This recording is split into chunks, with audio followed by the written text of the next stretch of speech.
3장 7절 말씀부터 14절까지 말씀을 제가 한 절 읽고 여러분들이 한 절 읽고 교독을 하도록 하겠습니다. 누가복음 3장 7절부터 14절.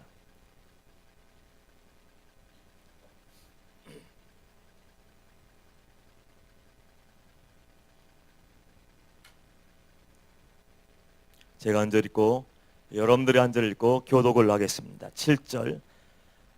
누가복음 3장 7절.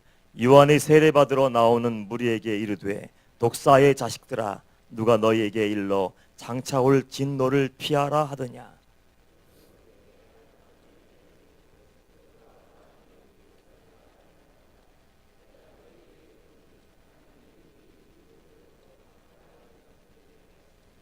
이민 도끼가 나무 뿌리에 놓였으니 좋은 열매 맺지 아니하는 나무마다 찍혀 불에 던져지리라. 대답하여 이르되 옷 두 벌이는 자는 옷 없는 자에게 나눠줄 것이요 먹을 것이 있는 자도 그렇게 할 것이니라 하고,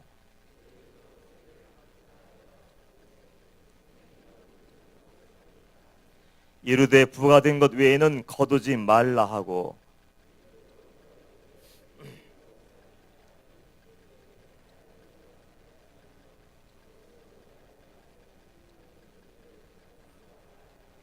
아멘, 아멘, 아멘. 할렐루야.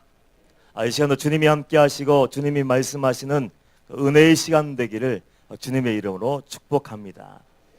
인천 마가의 다락방에서 여름 대성회가 진행되고 있습니다. 그 대성회가 진행되면서 목사님을 비롯한 모든 강사님들이 입을 모아 한 가지를 얘기합니다. 여러분, 우리 구원받아야 됩니다. 그래서 회개 말씀을 증거하고 거듭남과 변화, 구원에 대해서 계속해서 얘기를 하고 있어요. 이것을 여름 대성회가 하나의 연례 행사가 되지 않기를 축복합니다. 그리고 특별히 우리 인천 방죽교회 성도님들, 우리 천국잔치가 되었으면 좋겠어요. 우리 성도들이 시간을 내서 자리에 참여해 은혜 받고 하나님이 말씀하시면 마음도 찢고 회개하고 하나님과의 관계가 회복된다면 그 모든 삶의 자리가 회복될 줄 믿습니다. 그 은혜의 자리가 우리에게 주어졌는데 만약에 우리가 가지 않는다면 얼마나 안타까워요. 우리 성도님들 분주하고 힘들고 피곤한 거 알아요. 그러나 그럼에도 불구하고 시간을 내어서 올라갈 때 하나님은 그 마음과 발걸음을 기억하시고 이미 마음에 선 기도의 제목을 응답하여 주시고 구원이 임하게 하실 줄 믿습니다. 꼭 참여해 주세요. 오래전에 목사님 예설교를 듣고 있었는데 한 성도님의 간증에 대한 이야기를 듣게 되었습니다. 그 성도님이 몸이 좀 편치 않았나 봐요. 몸이 불편해서 병원에 가서 진단을 하고 검사를 하고 이제 의사 선생님과 만나서 결과를 듣게 되었습니다. 마음이 얼마나 초조하겠어요. 야, 나 중병 걸린 거 아니야? 갑자기 몸이 막 무너지는 것 같지? 왜 이렇게 아프지? 약을 먹어도 낫질 않지? 그래서 두려운 마음으로 떨림으로 검사를 하고 이제 한 주가 지난 다음에 의사 앞에 딱 앉아있는 심정이 어떻겠습니까? 떨리는 마음으로 딱 앉아서 이제 진단을 하는 거예요. 의사 선생님이 이름은 뭐죠? 막 이리저리 물으시면서 이제 결과를 가지고 이런저런 얘기를 하다가 우리가 알아볼 수 없는 뭐 이상한 영어로 쓰지 않습니까? 영어인지 라틴어인지 몰라겠는데 그에다 이렇고 저렇고 쓰는데 한국말로 쓰는 것이 아니고 이상한 것을 막 쓰는 거예요. 그리고 마지막에 쓴 글자만 알아볼 수 있었는데 마지막에 하선암이라고 쓰는데 마지막 암자에 충격을 먹은 거예요. 와, 내가 정말로 암인가 보구나. 나 이제 끝나버리겠구나. 나 이제 큰일 났네. 하고서 나 암인가 보다 막 하늘이 꺼져 내리는 것처럼 한숨을 쉬면서 어쩔 줄 몰라 하고 있었는데 나중에 알고 봤더니 하선암이 의사 선생님 이름이었어요. 이름이 해필이면 하선암이에요. 그래서 희귀암인 줄 알고 얼마나 마음이 아팠는지 10년 감수했다고 이렇게 이야기하는 그 성도님이 있었습니다. 지난 금요철에 때 안내를 쓰고 있었는데 늦지막히 한 여자 청년이 올라왔어요. 올라오자마자 저를 붙잡고 목사님 제가 어디 먼 데에서 왔습니다. 하루를 금식하고 올라와서 우리 목사님 상담하고 기도를 꼭 받아야 됩니다. 근데 그날 여러분 아시지만 목요일이나 금요일에는 앉을 자리가 없을 정도로 사람들이 그렇게 많이 밀려와요. 그래서 시간도 없고 목사님과 상담할 수 없는데 그렇게 하다가 마침 입장하시려고 뒤로 오시는 목사님과 딱 만났어요. 어떤 이야기를 나눈지 모르겠지만 목사님이 머리에 손을 얹자마자 주저앉으면서 통곡을 하더라고요. 그리고 의자에 앉아서 계속 눈물을 흘리면서 나 어떡하지 하면서 막 어쩔 줄 몰라 하면서 울고 있었어요. 말씀을 마치시고 통성기도하면서 오늘 안수 기도하는데 우리 목사님들이 함께 기도할 텐데 암 환자들만 꼭 올라오십시오. 다른 환자 다리가 아프고 허리가 삐끗한 사람 오시면 그 암이 어디로 가겠습니까? 하면서 암 환자분들만 딱 올라오라고 했는데 이게 웬일입니까? 그 아가씨가 올라온 거예요. 그 젊은 아가씨가 올라와서 또 올라와서 기도를 받는데 머리에 손을 얹자마자 그 또 주저앉아버리면 통곡하며 아예 누워버리더라고요. 그 모습을 보았어요. 제 마음속으로 곰곰이 생각해 봤습니다. 이 참에는 성령님의 개입하심이나 성령님의 운행하심으로 심령골수가 쪼개지고 마음에 찢어져서 온전한 회개의 눈물을 흘리는 것일까? 아니면 단순히 내 신세한탄, 내 젊은 나이에 청춘, 이 피 끓는 청춘 나이에 암 진단 받고 이제 얼마 남지 않은 생 때문에 괴로워서 고통스러워서 암 환자만 올라오시고 할 때 이미 눈물이 터져버리고 암 환자를 위해서 안수할 때 주저져 버리고 이렇게 울고 있나 헷갈리더라고요. 신세한탄인가? 아니면 내 마음에 깨어지고 하나님을 만나고 예수 그리스도의 보혈로 내 죄가 씻겨지고 내 죄가 드러나서 용서받았기 때문에 감격해서 눈물을 흘리는 것인가? 여러분들, 암보다 무서운 것이 뭡니까? 영적인 암이에요. 영적인 암, 죄. 이 영적인 암을 제거하지 않으면 우리는 하나님과 영원히 단절될 수밖에 없는 거예요. 예수 믿는다고 얘기하고 방육교회 나와 지금 경건한 모습 예비하고 찬양하며 기도하며 은혜 달라고 지금 소리소리 쳐가며 찬양하며 중보기도 하고 있지만 만약에 영적인 암이 내 안에 아직도 남아있고 은밀한 곳에 숨어있고 제거되지 않은 그 죄, 드러나지 않은 그 죄가 내 안에 남아있다면 우리는 하나님으로부터 이미 영적인 사형 선고를 받은 것과 똑같고 영원한 고통 속에서 살다가 영원히 불타는 지옥불에 던져질 수밖에 없는 사람들이에요. 그래서 육적인 암은 단순히 육신의 몸만 죽이지만 영적인 암, 죄는 그 죄의 문제를 해결하지 아니하면 영원한 형벌을 받을 수 받게 하는 겁니다. 그래서 우리는 암보다 더 중요한 것이 뭐라고요? 영적인 암임을 기억하시기를 축복합니다. 그런데 놀라워요.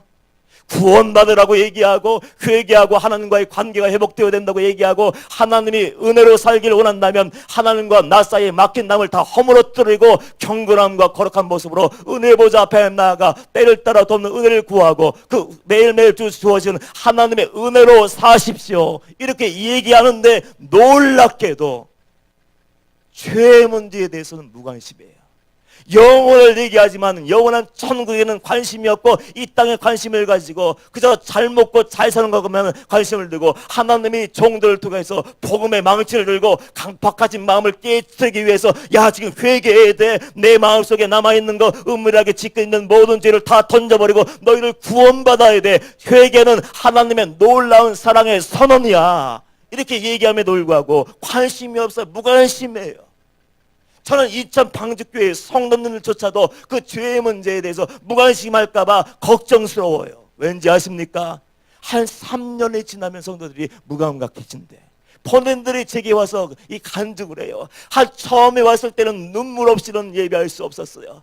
이상하게 의자에 앉자마자 눈물이 흘리고 그래 내가 죄인이지, 내가 처직을 죄인이지, 내 죄 때문에 주님이 돌아가셨지. 눈물로 회개하며 날마다 회개하며 매일매일 주시는 말씀, 회개의 말씀 또 들어도 진노의 말씀을 또 들어도 심판의 말씀을 또 들어도 은혜가 되고 감격했는데 무디어지고 옛날로 돌아가고 싶다. 옛날로. 한 번 구원은 영원한 구원이고 그저 내가 어떻게 살든지 그냥 믿는다고 고백하면 구원받는 거지 그게 편해서 나 옛날 교회로 돌아갈래 하고 돌아가는 성도들도 있었습니다. 한 번 믿으면 영원한 구원을 보장합니까? 옛날에 내가 한 번 회개하는 것이 내 천국을 보장합니까? 옛날에 뜨겁게 봉사하며 기도하며 충성했던 그것이 현재 나의 구원을 보장할 수 있습니까? 죄에 대해서는 날마다 긴장하고 살아야 돼. 날마다. 우리 심령 속에서는 매일매일같이 회개의 눈물이 말라서는 안 되는 거예요. 왜냐하면 우리는 구원받았음에도 불구하고 연약해서 또 넘어져요. 구원받고 돌아서겠다고 결단하고 회개하고 나서도 또 하루 지나면 또 그 짓거리 하고 있고 죄를 저지르고 있고 여전히 옛생활을 내고 살고 있고 그렇게 말하고 살 때가 얼마나 많습니까? 건강을 위해서는 생명을 걸어, 정말 생명을 걸어요. 몸만 조금 아프면 대학병원에 가서 막 모든 걸 다 동원해서 다 진단을 하고, 그것도 부족해서 또 서울대로 가고, 그것도 안 되면 삼성병원으로 가서 여기저기 다니면서 육신의 질병을 치료하기 위해서, 그 정확한 진단을 받기 위해서 몸부림치더라고. 몸부림쳐. 건강을 위해서 운동하는데 저 감동스럽더라고요. 밤 12시가 되었는데 잠도 안 자. 12시에 막 띠를 띠고 나와서 막 팔을 흔들고 다니면서 야, 살을 빼야 돼 하면 옆구리를 붙잡고 다니면서 아줌마들 운동하고요. 웬거려 새벽 예배 달라고 방주교회 나오려고 나오다 보니까 이런 새벽부터 또 아줌마들 또 다니면서 운동해야 된다고 뛰어다니더라고요. 건강을 위해서 정확한 진단을 받고 좋은 치료, 양질의 치료를 받기 위해서는 돈을 막 있는 대로 쏟아붓고 시간도 쏟아붓고 온 마음을 다 부어넣어요. 운동하면서 살을 빼고 예뻐지기 위해서 돈을 투자하고 피부 관리도 해가면 이것저것 모든 걸 다 하는데 가장 중요한 것을 놓쳐버리고 있어요. 여러분, 내 육신이 영원히 살 수 있습니까? 육신이 건강하다고 내가 지금 부귀영화를 한 몸에 가지고 있다 해도 그 모든 것이 나의 구원을 위해서 뭘 해줄 수 있을까요? 아무것도 해줄 수 없는 건데 그것 때문에 생명을 걸고 그게 몰두하느라고 예수님도 놓쳐버리고 구원받았다는 구원의 감격도 놓쳐버리고 회개의 눈물도 메말라버리고, 하나님이 영혼들을 사랑해서 구원하기 위해서 회개하라 얘기하실 때 사랑을 듬뿍 담아서 지금 내 마음을 고쳐먹어야 돼. 태도를 고쳐먹어야 돼. 입을 열면 왜 욕만 하니, 정죄만 하고 판단만 하고 수근수근하고 다니며 사람들을 끌어내리냐. 그 말씀하시면 어떻게 됩니까? 영혼이 살아있는 사람들, 하나님 나라가 소망인 사람들은 아멘, 이 말씀은 내게 주신 말씀입니다, 내가 고치겠습니다 하면서 그 자리에서 또 눈물 흘리며 회개하며 제가 잘못했어요, 용서를 구할 텐데 그거에는 관심이 없어요. 현실의 안위에만 붙잡고 걱정하는 사람들이 얼마나 많습니까? 죄에 대해서 정확한 진단을 해주면 화를 내더라고요. 화를 내. 오래전에 주님을 처음 만나고 3년 동안 산에 올라가서 기도할 때가 있었습니다. 저는 은사가 뭔지도 몰라요. 은혜가 뭔지도 지금도 잘 몰라요. 성령님이 역사하시고 말씀하시는 거에서 잘 몰라요. 그래서 저는 한 가지는 분명해요. 하나님은 살아계시고 구원받은 사람이라면 하나님을 두려워하고 하나님 말씀대로 복종하며 사는 것이다.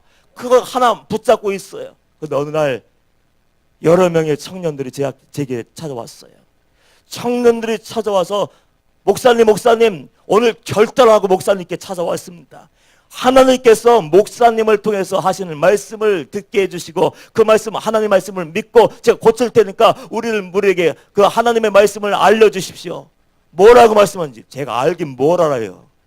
아무것도 할 수 없는데 때를 쓰니까 할 수 없이 그럼 앉아라.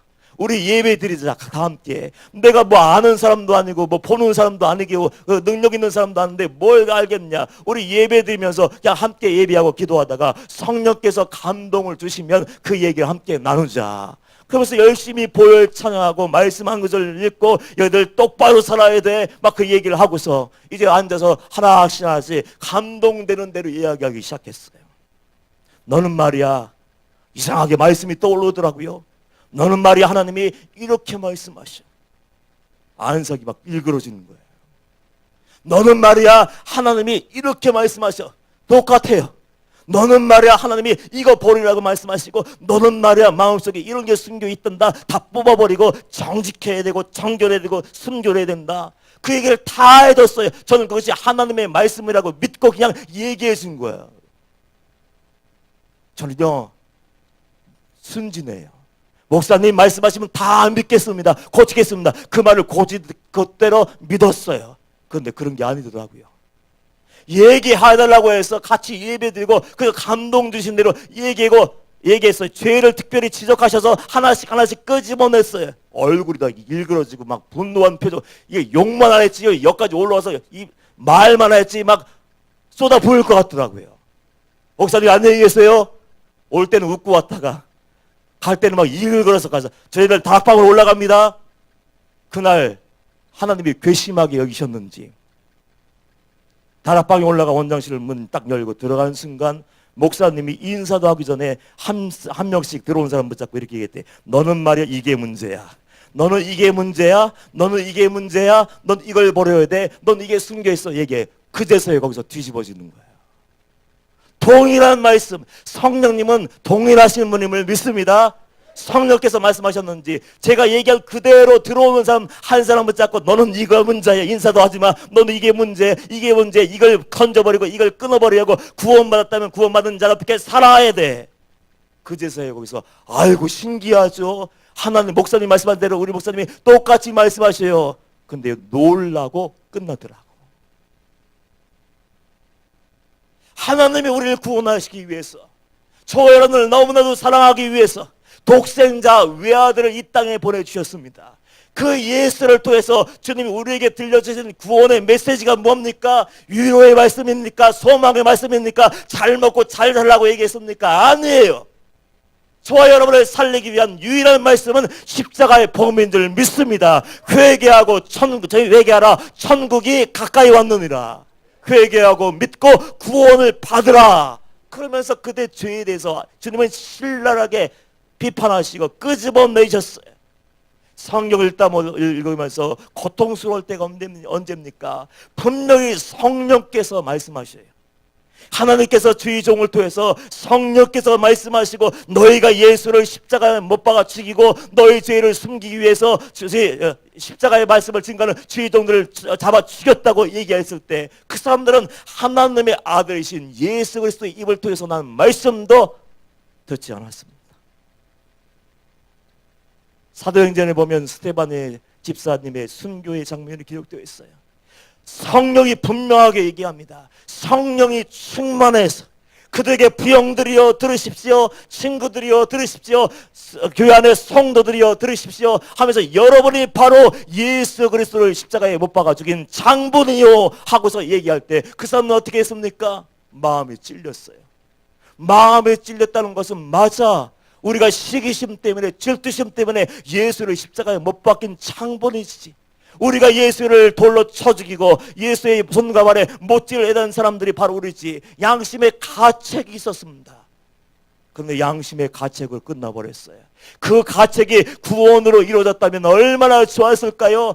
그 죄가 얘기할 때 마음이 찔리고 양심도 떨리고 그래 나의 죄가 드러난 게 분명해. 그랬다면 십자가 앞에 나가서 무릎 꿇고 주여 내가 죄인입니다 하고 회개했으면 구원받았을 텐데. 근데 어떻게 되었습니까? 그 사람들은 자기들을 너무 사랑해서 내 생명을 돌보지 않고 목숨을 걸고 당신들 겉과 속이 다른 당신들 이름뿐인 그리스도인들이여 당신들 회개하십시오 얘기할 때 그는 화를 내며 스데반 집사를 돌로 쳐 죽이고 말았어요. 이것이 이 시대를 살고 있는 저와 여러분의 모습일 수 있습니다. 세례 요한이 오늘 세례를 받으러 나오는 무리들에게 이렇게 얘기했어요. 어떻게 세례 요한의 입에서 이런 말씀이 나왔을까요? 독사의 자식들아, 누가 너에게 일러 장사올 진노를 피하라 하더냐. 이 얘기는 뭡니까? 너희들은 지금 마귀의 자식들이라는 얘기예요. 구원받는 줄 알지, 방주교회 나와 예배드리면 천국 가는 줄 알지, 너 회개에 대해서 듣고 십자가의 길을 알고 좁은 길 좁은 문 얘기하고 마태복음 5장 6장 7장에 대해서 매일매일 묵상하면 너희들 구원받는 줄 알지. 절대로 그렇지 않다고 지금 얘기하는 거예요. 절대로 안심하지 마. 세례 받는다고 구원받는 줄 아니? 찬양할 줄 안다고 구원받는 줄 알지? 헌금 많이 한다고 새벽 예배 나온다고 너희들 구원받는 줄 알지? 절대로 그렇지 않아. 그러면서 어떤 얘기를 합니까? 회개에 합당한 열매를 맺어라. 저는 한 가지 분명히 알아요. 하나님을 정말 믿는 사람들은 하나님의 사람답게 살 수밖에 없고, 천국을 그리워하는 사람은 하늘에 속한 삶을 살고 천국 시민이 마땅히 지켜야 할 법, 성경 말씀대로 사랑하며 용서하며 섬기며 그렇게 살아갈 수밖에 없는 거예요. 그런데 그럼에도 불구하고 장소가 바뀌고 예배드리는 것 외에는 다른 것이 없고 여전히 욕하고 여전히 세상에서 인간적인 방법대로 살고 여전히 여러 가지 죄에 노출되어 있고 겉과 속이 다른 삶을 산다면 그 사람은 하나님 은혜 밖으로 완전하게 밀려난 사람이라고 이야기할 수 있는 거예요. 진노의 말씀이 쏟아졌을 때 사람들이 물었습니다. 너희들 명심해야 돼. 이미 도끼가 나무뿌리에 놓여있어. 하나님이 한번 휘둘면 내 도끼는 나무는 이제 지켜서 영원히 불타는 지옥불에 던져지게 될 거야. 그러면서 회개에 합당한 열매를 맺어야 된다고 지금 얘기를 하고 있는 거예요. 여러분들 회개가 뭔지 모르세요? 회개는요, 삶의 방식을 바꾸는 거예요. 회개는 내가 짓고 있는 모든 죄를 끊어버리고 던져버리고 예수께로 돌아서는 것이 회개인 줄 믿습니다. 사람들이 물었어요. 그럼 우리가 어떻게 해야 됩니까? 얘기할 때 세례 요한이 구체적으로 얘기합니다. 11절 말씀 보면 대답하여 이르되 옷 두 벌이는 자는 옷 없는 자에게 나눠줄 것이요 먹을 것이 있는 자도 그렇게 할 것이니라 하고, 하나님의 사랑과 은혜를 경험한 사람들, 예수 그리스도의 십자가의 은혜가 어떤 것인지 아는 사람은 잠잠할 수가 없어요. 그 복음의 능력을 내가 맛보았는데 조금도 달라지지 않았다. 내가 죄인이었을 때 주님께서 찾아오셔서 내 영혼을 살려주셨는데 삶의 방식이, 생각하는 것이, 말하는 것이 달라지지 않았다. 그건 가짜예요, 가짜. 어떻게 하나님의 사랑을 받은 사람이, 하나님의 은혜를 받은 사람이 나만을 위해서 살 수 있겠습니까? 그래서 구원받은 자의 첫 번째 증거, 회개한 자의 첫 번째 증거가 무엇입니까? 내가 받은 은혜와 사랑을 흘려보내는 거예요. 흘려보내는 거. 돈 있는 사람이 돈 나눠주는 것입니까? 그게 아니에요. 그리스도인의 특권이에요. 특권. 구원받은 자만이 할 수 있는 그 은혜가 바로 나눔의 삶, 사랑의 삶임을 믿습니다. 그 사랑의 삶이 우리 삶 가운데 있어야 되는데 그것이 없다면 아니라는 거예요. 이런 새벽부터 파지를 줍는 할아버지 할머니들을 보면 안타까워요. 하루 종일 그 파지를 주어서 얼마나 받을 수 있을까요? 지금 아마 몇천 원 받을 수 있을까요? 근데 하루 종일 한 달 내내 그 파지를 주어서 들고 다니지도 못하는 그 파지를 모아서 그거 팔아서 얼마 안 되는 돈을 다 손에 쥐고 그분들을 위해서 쓰면 좋을 텐데 그분을 위해서 쓰지 않는 분들이 있어요. 나보다 더 어려운 사람들, 소외된 사람들, 아이들이 지금도 방치되고 부모의 사랑을 받지 못하는 아이들, 먹을 것도 해결하지 못하는 그 아이들이 있는지 그 한 달 동안 모았다가 그걸 버려진 아이들 데려다가 그 아이들 위해서 맛있는 음식을 하는 거예요. 돈가스도 하고 지금 같으면 냉면도 해주고 아이스크림도 사주고 치킨도 사주고 그랬겠죠. 그걸 해주면서 그렇게 행복해 하시더라고요. 남의 도움을 받아야 살 수 있는데, 남이 도와주는 것을 당연히 얘기해야 될 텐데 그렇지 않고 내 안에 심겨진 예수 그리스도의 십자가의 은혜와 사랑 때문에 내게 있는 걸 가지고 나보다 더 어려운 사람들을 섬기는 그 사람들 얼마나 아름답습니까? 이런 열매가 당연하게 구원의 열매로, 회개에 합당한 열매로 맺어야 된다고 지금 세례 요한이 얘기하고 있는 거예요. 여러분은 더 나가 볼까요? 사기친 사람 없습니까? 남 믿고 도둑질하는 사람 없습니까? 남 몰래 남의 걸 뺏어버리고 시비 떼는 사람 없습니까? 그 모든 걸 해결하셔야 돼요. 덮어놓는다고 그 죄가 사라집니까? 우리는 명심해야 돼. 우리가 죄를 지었기 때문에 지옥에 가는 것이 아니에요. 회개하지 않은 죄가 남아있을 때 우리는 그 죄 때문에 지옥에 던져지는 거예요. 그래서 작은 죄라고, 오래전에 지은 죄라고 안심하며 덮어버리고 외면하는 것이 아니라 옛날 모든 죄로 생각나게 하시면 그 집어내서 하나님 앞에 나아가 놓고 그 죄에 대해서 용서를 받을 수 있어야 되는 거예요. 회심의 밤에, 월요 회심의 밤 할 때 한 성도님이 은혜를 받으셨는지 제게 카톡을 하셨어요. 목사님 예배를 마치고 말씀 마치고 기도할 때 하나님께 그렇게 기도하라고 하셨죠. 과거에 지은 어떤 죄, 회개하지 않은 죄가 있다면 그 죄가 드러나게 하셔서 온전히 회개하고 그 관계가 회복되게 하여 주옵소서. 그렇게 기도하자고 했는데 그 성도님이 그날 기도하다가 까마득하게 잊어버렸던 옛날의 죄가 생각이 났대요. 옛날에 사업을 했는지 뭘 했는지 모르겠지만 나도 모르게 잊고 있었는데 선명하게 생생하게 그 죄가 드러나는 거야. 오래전에 20년도 넘었어요. 일을 하다가 내 물건이 아닌데 내 물건을 쓱 주머니에 넣었어요. 내 돈이 아닌데 그 돈을 내 주머니에 쓱 집어넣어서 20년 동안 아무렇지도 않게 양심의 가책도 없이 거리낌 없이 그렇게 살다가 오늘 하나님 앞에 붙들려서 그것이 생각나게 되었고 회개를 했는데 문제가 생겼다는 거예요. 20년 전에 일어났던 일인데 거기를 찾아가 봐도 그 사람을 만날 수 없고 그거 관련된 사람을 만날 수 없는데 이 문제를 어떻게 해결해야 됩니까? 목사님 답을 알려주십시오. 제가 정답을 어떻게 알아요? 근데 얼른 생각나는 이야기를 전해줬어요. 그 사람을 만날 수 없고 갚아줄 수 없는 상황이라면 그 물질 그대로 길을 걸어가다가 혹시 노숙하는 손님들이 있으면 그 맛있는 밥도 사주고 내 집 주위에 살고 있는 사람 중에 어렵고 힘든 사람이 있으면 그들을 위해서 그 물질을 사용하면 하나님도 기뻐하시고 용서해 주실 거라고 저는 믿습니다. 그렇게 얘기했더니 아멘 할렐루야 그렇게 하겠습니다 이렇게 답변을 해봤어요.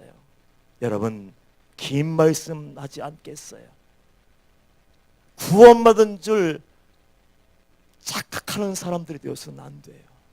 예비한다고 회개 말씀을 들었다고 다 알고 있다고 내가 구원받은 줄 안심하고 있으면 안 돼요.